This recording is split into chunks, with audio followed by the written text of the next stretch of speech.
کچھ نبی کی امتی ہونے کی حیثیت سے ہمیں اس نبی کی خالص تعالیٰ کی محبت موت کا ثابت فرق کروایا۔ اللہ تبارک و تعالیٰ نے انسان کی خدمت کے بعد اسی کی ہدایت کا انتظام کیا۔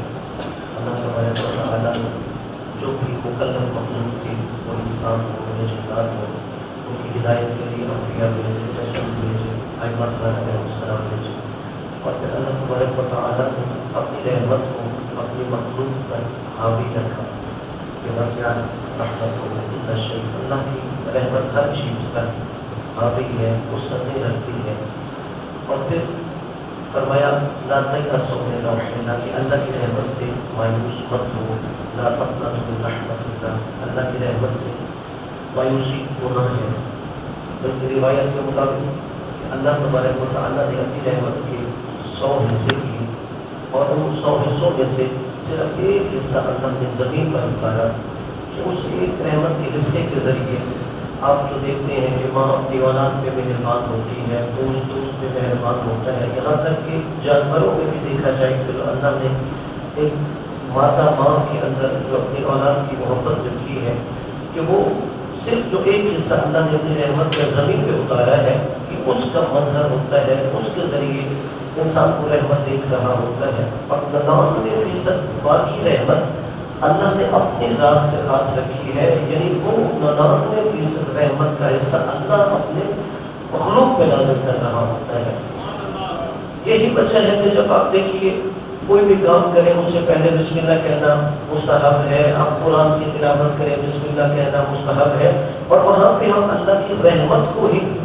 خاص طور پہ مخاطب کرتے ہیں کہ بسم اللہ الرحمن الرحیم، یعنی اللہ کی صفت رحمان اور رحیم کے ذریعے ہم اسے مخاطب کر رہے ہیں۔ اللہ تبارک و تعالیٰ کی کتنے صفاتی نام موجود ہیں، لیکن خدا یہ چاہتا ہے کہ میرے بندے مجھے میری رحمت کے ذریعے مخاطب فرمائیں۔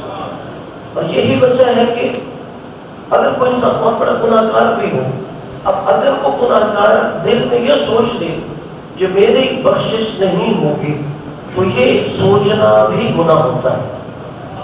اگر آپ گناہ کبیرہ کی فہرست دیکھیں، گناہ کبیرہ میں سے ایک گناہ کبیرہ یہ ہے کہ اللہ کی رحمت سے مایوس ہونا، یعنی بندہ یہ کہتا ہے کہ میں نے اتنے زیادہ گناہ کیے، اتنی زیادہ نافرمانیاں کی ہیں، اب اس کا مطلب یہ ہے کہ میری بخشش نہیں ہو سکتی۔ معصوم فرماتے ہیں اس کا مطلب یہ ہے کہ تم یہ سمجھتے ہو کہ اللہ کی رحمت چھوٹی ہے، میرے گناہ بڑے۔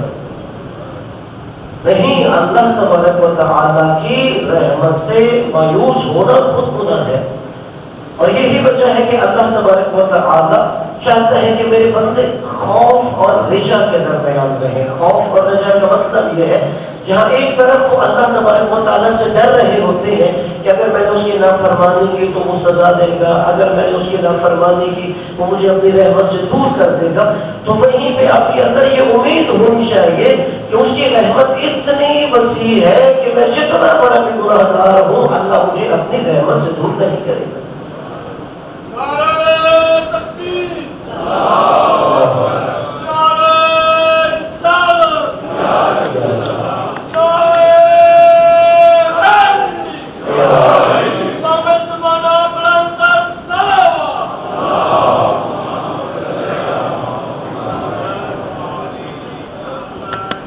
اور پھر اگر اللہ تبارک و تعالیٰ کی یہ صفت رحمت کو بھی دیکھیں، وہ رحمان ہے، وہ رحیم ہے، تو اللہ کی صفت رحمت کو ہم اللہ تبارک و تعالیٰ کے جو منصوص من اللہ رسول ہے، انبیاء ہے، ائمہ ہے، ہم ان کے اندر یہ صفت رحمت دیکھتے ہیں کہ سید الانبیاء خاص طور پہ جو کہا وَمَا أَرْسَلْنَاكَ إِلَّا رَحْمَةً لِلْعَالَمِينَ، کہ ہم نے اس نبی کو عالمین کے لیے رحمت بنا کے بھیجا ہے۔ اور یہی وجہ ہے کہ جب مکہ فتح ہوا، اب جن لوگوں نے رسول خدا کو مکہ میں اذیتیں دیں اور اس کی وجہ سے رسول خدا کو مکہ سے ہجرت کرنا پڑی، اپنا وطن چھوڑنا پڑا، اور پھر رسول خدا مدینہ تشریف لے گئے، اور اب جب وہاں سے دوبارہ واپس مکہ میں داخل ہوتے ہیں، اب رسول خدا کی رحمت دیکھیے، اب وہ کافر تھے، مشرک تھے، ساری زندگی رسول کو وصیتیں دیتے رہے، بدر، احد، خندق میں رسول خدا کے خلاف میدان میں آتے رہے، لیکن جب رسول خدا صلی اللہ علیہ وآلہ وسلم نے ان سے پوچھا کہ تم کیا سوچ رہے ہو کہ آج میں تمہارے ساتھ کیا کروں. اب ہونا تو یہ چاہیے کہ جس نے ساری زندگی اذیت دی ہے وہ یہ سوچ رہا ہو کہ جیسے میں نے برتاؤ کیا ہے اب مجھے اس کا انتقام لیا جائے گا، بدلہ لیا جائے گا. انہوں نے کہا ہم جانتے ہیں کہ تم ایک کریم بھائی ہو، تم ہم پہ کرم کرو گے. اور جب ایک صحابی نے کہا الیوم یوم المرحمہ، آج انتقام کا دن ہے، تو رسول خدا نے فرمایا نہیں، الیوم یوم المرحمہ، آج لوگوں پہ رحم کرنے کا دن.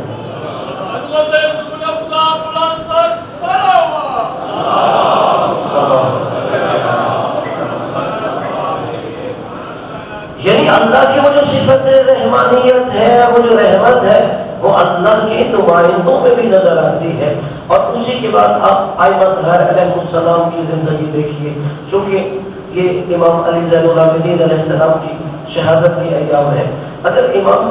علی زین العابدین علیہ السلام کی ہم زندگی دیکھیں کہ امام علیہ السلام کا نام تو علی ہے، اور امام علیہ السلام ایک روایت کے مطابق 5 شعبان 38 ہجری دنیا میں تشریف لائے. اور آپ کی جو والدہ ہے جناب شہر بانو، اب ان کے حوالے سے تاریخ میں غلط فہمی ہے. وہ غلط فہمی کیا کہ دوسری جو خلافت تھی اس کے زمانے میں یہ اسیر ہو کر آئی اور پھر اس کے بعد ان کا عقد ہوا. وہ روایت ضعیف ہے، موضوع ہے، من گھڑت ہے. در حقیقت امیر المومنین علیہ السلام کے زمانے میں جو آپ نے اپنے ایران کے علاقے میں گورنر بنائے ہوئے تھے، انہوں نے ان خواتین کو جب مدینہ میں بھیجا تو پھر امیر المومنین حضرت علی علیہ السلام نے ان شہزادیوں کو اختیار دیا کہ ہم انہیں بازار میں نہیں بیچیں گے، آپ جس کے ساتھ عقد کرنا چاہیں تو کر سکتی ہیں. تو پھر جناب شہبازوں نے اپنے لیے سید شباب اہل الجنہ امام حسین علیہ السلام کا انتخاب کیا ہے.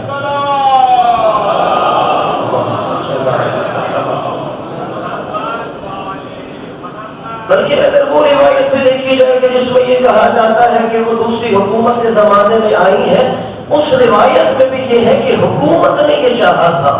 کہ ان کو بازار میں بیچ دیا جائے. یعنی اس سے بھی امامت کا کردار ظاہر ہوتا ہے کہ امامت کا کردار کتنا بلند ہے کہ اس میں حکومت نے چاہا ہم انہیں بیچ دیتے ہیں. تو وہاں پر امیر المومنین علیہ السلام نے کہا کہ ان کا تعلق بادشاہ کے خاندان سے ہے، یہ شہزادیاں ہیں اور شہزادیوں کو بازار میں بیچا نہیں جاتا، لہٰذا ان کو اختیار دیا جائے یہ جن کے ساتھ بھی عقد کرنا چاہیں. تو پھر ایک عقد محمد بن ابی بکر سے ہوا تھا کہ جس کے بارے میں خود امیر المؤمنین نے فرمایا کہ یہ صلب سے اس کے ہے مگر بیٹا علی کا ہے. جناب محمد بن ابی بکر کا ایمان اس قدر کامل تھا. اور دوسرے کا عقد امام حسین علیہ السلام سے ہوا. اور پھر امام سجاد علیہ السلام جب دنیا میں تشریف لائے تو معروف روایت کے مطابق 10 دن کے اندر امام سجاد علیہ السلام کی والدہ کا انتقال ہو گیا تھا. اور اس کے بعد ایک کنیز تھی جو امام سجاد علیہ السلام کو پالتی رہی ہے. اور اب وہاں پہ ایک روایت ملتی ہے جو ماں کی عصمت کے حوالے سے امام سجاد علیہ السلام نے بتایا. وہ روایت کیا ہے کہ امام سجاد علیہ السلام اپنی والدہ کے ساتھ کھانا نہیں کھاتے تھے، یا جب کھانا کھاتے تھے تو جس دشت میں کھانا ہوتا تھا اسے اوپر سے ڈھانپ دیا کرتے تھے. یعنی اصل والدہ کا انتقال ہو چکا ہے، یہ وہ والدہ ہے کہ جو انہیں پال رہی ہے. جب آپ سے پوچھا گیا کہ کیا وجہ ہے کہ آپ ان کے ساتھ بیٹھ کے کھانا کیوں نہیں کھا رہے، تو امام سجاد علیہ السلام نے فرمایا کہ کہیں ایسے نہ ہو کہ جس لقمے کی طرف میری والدہ اسے اٹھانے کے لیے ہاتھ بڑھانا چاہتی ہے کہیں میرا ہاتھ ادھر نہ بڑھ جائے. لیکن یہاں پہ اگر دیکھا جائے تو امامت معصوم ہے، وہاں خطا کا امکان نہیں ہے. امام کو پتا ہے کہ کس طرف والدہ ہاتھ اٹھائے گی. مبادہ امام یہ کہنا چاہتے ہیں کہ کہیں والدہ جو غیر معصومہ ہے ان کا ہاتھ ادھر نہ اٹھ جائے جدھر میرا ہاتھ اٹھ رہا ہے. تو پھر امام علیہ السلام نے بتایا کہ اس کے ذریعے والدہ کا مقام و مرتبہ کیا ہوتا ہے. پھر امام علی زین العابدین علیہ السلام نے ان کی 2 چیزیں شہرت رکھتی تھی. ایک عبادت، کہ بہت بڑے عبادت گزار تھے. اس حوالے سے اگر دیکھا جائے تو صحیفہ سجادیہ جو امام علیہ السلام کی دعاؤں کی کتاب ہے اور اس کے اندر 56 دعائیں ہیں. اور یہ صحیفہ سجادیہ 2 طریقوں سے مروی ہے. ایک امام علیہ السلام کے جو بیٹے جناب زید شہید ہیں ان کے بیٹے آگے یحییٰ نے ان ساری دعاؤں کو نقل کیا ہے، اور جو دوسرا نسخہ ہے وہ خود حضرت امام جعفر صادق علیہ السلام کے ذریعے لوگوں تک پہنچا ہے۔ اور اگر آپ یہ چاہتے ہیں کہ دعا کا طریقہ کیا ہے، دعا کا سلیقہ کیا ہے، اللہ سے مانگنے کا کیا انداز ہونا چاہیے، اس کے لیے آپ یہ دعاؤں کا طریقہ دیکھیے۔ بلکہ ایت اللہ مرعاشی نجفی نے مصر کے بہت بڑے عالم تھے، مفتی اسکندریہ، علامہ طنطاوی کو انہوں نے صحیفہ سجادیہ بھیجی، اہل سنت مفتی تھے، عالم تھے۔ جب انہوں نے امام سجاد علیہ السلام کی دعاؤں کی یہ کتاب دیکھی تو انہوں نے کہا مجھے تعجب ہے کہ اتنے 100 سال سے علماء اسلام سے یہ دعاؤں کا ذخیرہ کیسے مخفی رہا، یعنی جو آپ نے دعاؤں کا طریقہ، جو سلیقہ، جو انداز بتایا ہے کہ ہمیں پتہ ہی نہیں چلا۔ تو وہ مفتی اسکندریہ کہتے ہیں کہ یہ دعائیں پڑھنے کے بعد میں یہ کہتا ہوں کہ یہ کلام مخلوق سے اوپر ہے اور خالق کے کلام سے نیچے ہے۔ یعنی اگر کوئی کہے نا عام ہم جیسے بندہ ایسی دعا، ایسا کلام اللہ سے ایسے مانگ سکتا ہے، وہ کہتے ہیں نہیں، یہ ممکن نہیں ہے۔ اور اگر دیکھا جائے تو خالق کے کلام سے نیچے ہے اور عام مخلوق کے کلام سے یہ اوپر ہے۔ اور امام علیہ السلام کی اگر وہاں پر دعائیں دیکھی جائیں تو امام علیہ السلام نے ان دعاؤں میں سے ایک اہم دعا جو ہے امام علیہ السلام کی وہ چوتھی دعا ہے، اس میں ایک اہم چیز یہ ہے کہ امام علیہ السلام نے جہاں انبیاء پہ درود بھیجا، انبیاء علیہ السلام کے ماننے والوں پہ، اصحاب پہ، تابعین پہ، تبع تابعین پہ، وہاں پہ امام علیہ السلام نے ایک خاص پورشن میں رسول خدا کے اصحاب کا جو تذکرہ کیا ہے، وہ میں کہتا ہوں تمام برادران اسلام کو پڑھنا چاہیے۔ اس لیے عام طور پہ غلط فہمی یہ پھیلا دی جاتی ہے معاشرے کے اندر، شاید کہ یہ شیعہ حضرت کرام اصحاب کرام کی توہین کرتے ہیں کہ اصحاب کے بارے میں ان کا کیا عقیدہ ہے۔ میں کہوں گا انہیں چاہیے کہ ہم اپنے ائمہ اہل بیت کے طریقے پہ رہتے ہیں۔ امام سجاد علیہ السلام نے صحیفہ سجادیہ کی جو چوتھی دعا میں اصحاب پیغمبر رضوان اللہ تعالی علیہم کے بارے میں جملے ارشاد فرمائے، میں چاہتا ہوں کہ میں وہ بھی اگر جملے پڑھوں، امام نے کہا اللہم واصحاب محمد خاصتا، اے اللہ خاص طور پر اصحاب محمد پر رحمت نازل فرما۔ یعنی امام سجاد یہ دعا فرما رہے ہیں۔ اور پھر آگے صحابہ کے بارے میں فرمایا، کون صحابہ؟ الذین احسن الصحابہ والذین عملوا البلاء الحسن فی نسلہ وکالقوة واسرعوا الى وفادیتہ۔ وہ کہتے ہیں کہ وہ سرکار کے صحابہ جنہوں نے رسول خدا کی نصرت کرتے ہوئے ہر طرف سے شجاعت کا مظاہرہ کیا، یعنی وہ ہر میدان میں ہمیں رسول خدا کے ساتھ وفادار نظر آتے تھے۔ اور پھر فرمایا کہ انہوں نے رسول خدا کے ساتھ اچھی طرح سے زندگی گزاری ہے۔ اور پھر فرمایا کہ ان کی مدد پر، رسول خدا کی مدد پر وہ ہمیشہ کمر بستہ رہتے تھے، اور انہوں نے رسول پر ایمان لانے میں جلدی کی ہے۔ اور وہ صحابہ کہ جب رسول خدا نے دعوت اسلام دی تو انہوں نے رسول کی دعوت پر لبیک کہنے میں سبقت اختیار فرمائی۔ اور پھر فرمایا کہ جب رسول خدا نے ان لوگوں کے سامنے کہ جو رسول خدا کی صحبت میں رہ رہے تھے، جب ان کے سامنے رسول خدا نے دلیلیں پیش کی، اسلام کی حجتیں بیان فرمائی، تو پھر انہوں نے لبیک کہا، اور انہوں نے اس کے بول بالا کے لیے یعنی رسول کی دعوت کو دنیا میں پھیلانے کے لیے اپنی بیوی بچوں کو چھوڑ دیا، اور انہوں نے امر نبوت کے استحکام کے لیے اپنے باپ اور بیٹوں تک سے جنگیں کی۔ یعنی امام علیہ السلام نے وہ سارا گروہ بیان فرما رہے ہیں، یعنی رسول خدا کی صحبت میں وہ لوگ تھے کہ جب رسول خدا نے انہیں اسلام کی دعوت کی وہ لبیک کہہ رہے تھے، اسلام کی سربلندی کے لیے اپنے گھر بار میاں بیوی بچوں کو چھوڑ کے جا رہے تھے، اور وہ اسلام کی سربلندی کے لیے اپنے وطن سے ہجرت فرما رہے تھے۔ اور یہی وجہ ہے کہ امام علیہ السلام نے جہاں پہ رسول خدا صلی اللہ علیہ وآلہ وسلم پہ درود پڑھا اور وہاں پہ ان لوگوں کے کارناموں کا بھی تذکرہ کیا چوتھی دعا میں جو رسول خدا کی ہمیشہ سے جان فشانی کے ساتھ ساتھ دے رہے تھے۔ اور پھر امام سجاد علیہ السلام کی زندگی میں جو دوسرا دعا کے بعد اہم پہلو ہے وہ امام علیہ السلام کا معاشرے کے تنگ دست، مفلس، ضرورت مند، نادار لوگوں پر دست شفقت رکھنا تھا۔ روایت کے مطابق مدینے میں کم از کم 100 ایسا گھرانہ تھا، افراد نہیں، فیملیز کی بات کر رہے ہو۔ روایت کے مطابق مدینے کے اندر، صرف مدینے کے باہر نہیں، مدینے کے اندر 100 ایسا گھرانہ تھا جن کی کفالت امام سجاد علیہ السلام کیا کرتے تھے. اور یہ ایسا بھی نہیں ہے کہ امام علیہ السلام انہیں لوگوں میں رسوا فرمایا کرتے تھے. یعنی امام علیہ السلام انہیں بلاتے اور مدینے کے لوگوں کو پتہ ہوتا کہ امام علیہ السلام اس خاندان کی کفالت کرتے. کہتے جب رات کی تاریکی ہو جاتی تو امام علیہ السلام تھیلیوں کے اندر درہم و دینار ڈالتے اور امام علیہ السلام کو پہلے سے پتہ تھا مدینے میں بیواؤں کے گھر کون سے ہیں, یتیموں کے, مفلسوں کے, نادانوں کے گھر کون سے ہیں. تو امام علیہ السلام آٹے کی بوریاں خود اپنی پشت پر لاتے تھے اور خود امام علیہ السلام اپنی پشت پر آٹے کی بوریاں اٹھا کر ان ضرورت مندوں کے گھر تک پہنچاتے تھے. حالانکہ دیکھا جائے امام کے غلام موجود تھے, امام کے خادم موجود تھے. امام چاہتے ان غلاموں کو کہہ سکتے تھے کہ جا کے فلاں غریب کے گھر پر لے کے آؤ, مگر امام شاید یہ چاہتے تھے کہ میرے غلام اور میرے خادم کی نگاہوں میں بھی اس کی عزت نفس مجروح نہیں ہونی چاہیے.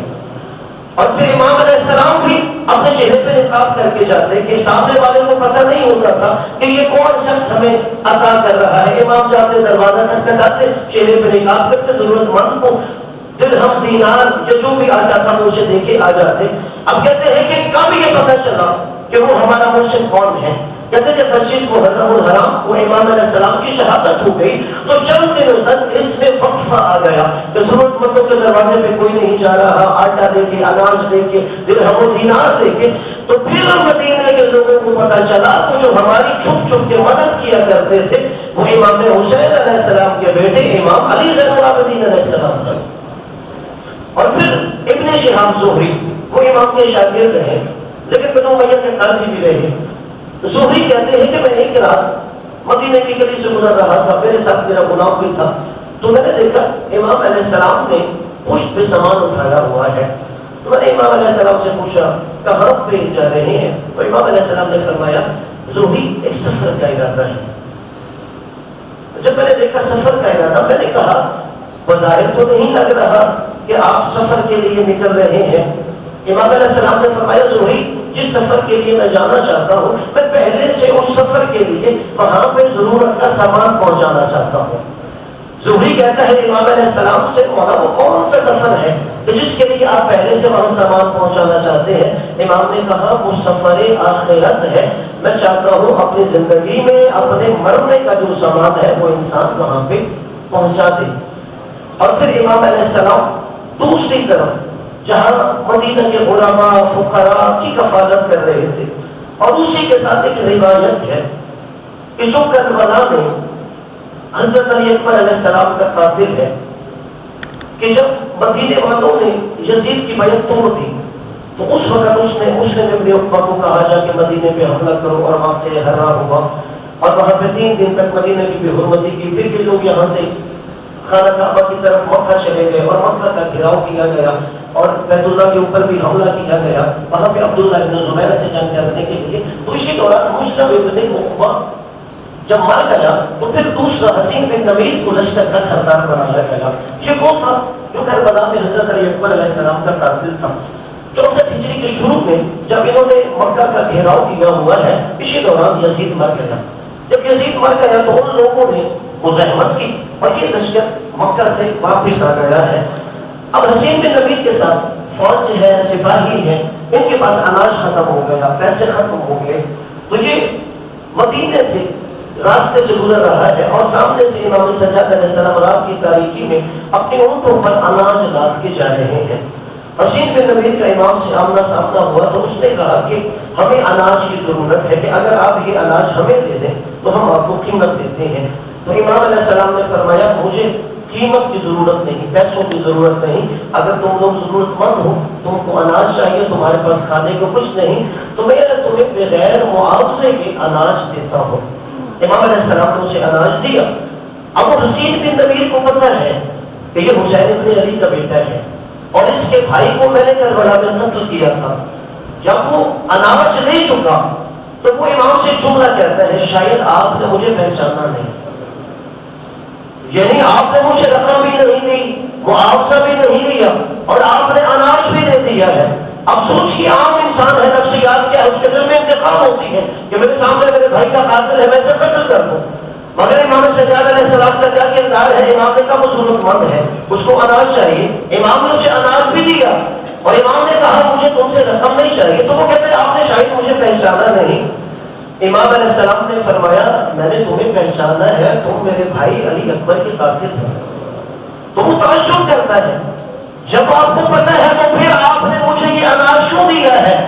امام نے فرمایا فرق یہ ہے کہ کربلا میں ہم تمہارے مہمان تھے، آج تم ہمارے مہمان ہو۔ وہ تمہارا کردار تھا کہ جب ہم وہاں پہ کربلا میں مہمان تھے تو تم نے ہم پر ظلم اٹھایا ہے، اور آج تم ہمارے مہمان بن کے آئے ہو۔ یہ خاندان اہل بیت کا کردار یہ ہے کہ ہم کسی کو مایوس نہیں کرتے۔ دعا ہے کہ اللہ تبارک و تعالی ہمیں امام علی زین العابدین علیہ السلام کی سیرت پر عمل پیرا ہونے کی توفیق عطا فرمائے۔ امام علیہ السلام کی ذات پہ بلند تر صلوات۔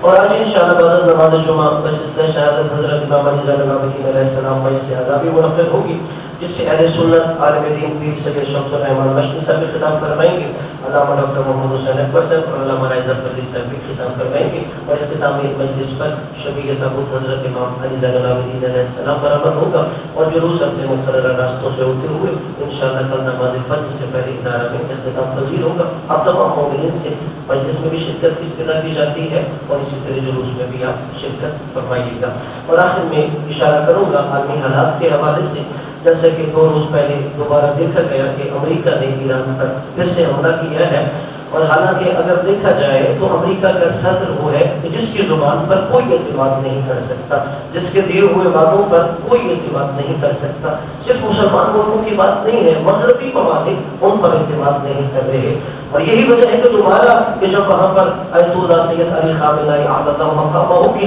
تشییع جنازہ ہو رہا ہے، اور انہیں کل سپرد خاتمہ شرع مقدس میں امام علی رضا علیہ السلام کے پہلو میں کیا گیا ہے، یقیناً اللہ ان کے درجات بلند ہے، مزید بلند فرمائے۔ تو ان حالات میں امریکہ نے دوبارہ ایران پہ حملہ کر کے صرف مسلمان ملکوں کو نہیں بلکہ غیر مسلم ممالک اور حکمرانوں کو بھی یہ پیغام دیا ہے کہ یعنی اب وہ ایک ایسا ورلڈ آرڈر لانا چاہتے ہیں کہ جس میں کوئی عہد و پیمان کی قدر و قیمت نہیں ہے، لوگوں کی زبان کی قدر و قیمت نہیں ہے، بین الاقوامی معاہدوں کی قدر و قیمت نہیں ہے، اور یہاں پر غیر مسلم ممالک سے پہلے مسلمان ممالک کو اپنی آنکھیں کھولنی چاہیے، اور اس کے جواب میں ایران نے جہاں پہ امریکی اڈے تھے وہاں پر حملہ کیا ہے، اور وہاں پہ تعجب ہوتا ہے اس وقت بعض مسلمان حکمران یا بعض مسلمان لوگ آواز بلند کرتے ہیں کہ کیا وجہ ہے کہ ان ممالک پہ حملہ کیوں ہو رہا ہے کہ جہاں پر امریکی اڈے موجود ہیں۔ دیکھیں ہر زندہ ضمیر بندہ یہ جانتا ہے کہ جس گھر سے مجھ پہ حملہ ہوگا میں جواب میں اسی گھر میں جواب دیا جاؤں گا۔